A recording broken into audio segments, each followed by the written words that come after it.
புதுசா ஒரு கண்டுபிடிச்சிருக்கார் ஸ்டாலின்.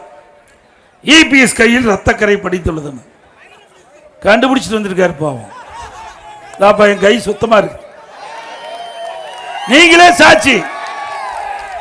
ஆனா ஸ்டாலின் 5 ஆண்டு கால திராவிட முன்னேற்ற கழக ஆட்சியில, அந்த 5 ஆண்டு திராவிட முன்னேற்ற கழக ஆட்சியில 18,000 குழந்தைகள் பாலியல் சீண்டலுக்கு உட்படுத்தப்பட்டிருக்குது.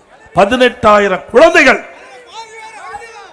இன்றைக்கு நீதிமன்றத்தின் மூலமாக வழக்கு நடைபெற்று கிட்டத்தட்ட 6,000 பேருக்கு போக்சோ வழக்கின் மூலமாக நிவாரணம் வழங்கப்பட்டதாக நீதிமன்றத்தில் வழங்கப்பட்டிருக்கின்றது. அது மட்டுமல்ல, சமூகத்துறை அமைச்சர், திராவிட முன்னேற்ற கழகத்தில் இருக்கின்ற சமூகத்துறை அமைச்சர் தூத்துக்குடி நிகழ்ச்சியில் பேசுகின்ற பொழுது, திராவிட முன்னேற்ற கழக ஆட்சியில் 6,999 போக்சோ வழக்குகள் பதிவு செய்யப்பட்டிருக்குது. 84 கோடி நிவாரணம் வழங்கப்பட்டிருக்கிறது.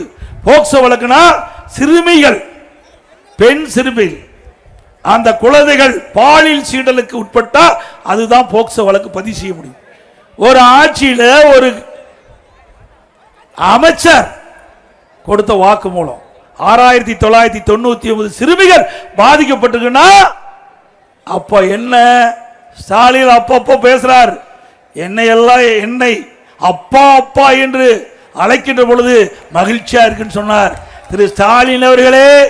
சுமார் 18,000 குழந்தைகள் பாலியல் சீண்டலுக்கு உட்படுகின்ற பொழுது, அது கதறுகின்ற பொழுது, அப்பா அப்பா என்று கதறுகின்ற பொழுது உங்கள் செவிக்கு எட்டவில்லையா?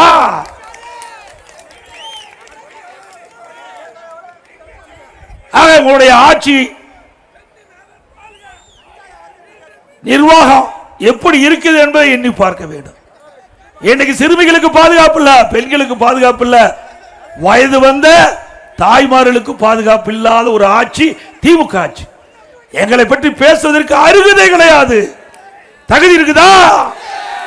சட்டத்தின் ஆட்சி அண்ணா திமுகவில் நடைபெற்றது. உங்களுடைய ஆட்சியில சட்ட சந்தி சிரித்துக் கொண்டிருக்கிறது. சட்டம் அடியோடு சீரழிந்து விட்டது தமிழகத்திலே. வேண்டுமென்ற திட்டமிட்ட அவதூறு பிரச்சாரத்தை மேலும் தொடர்ந்தால் அதற்கு எங்களுடைய தொண்டர்களே தகுந்த பதிலடி கொடுப்பார்கள். ஸ்டாலின் அவர்களே,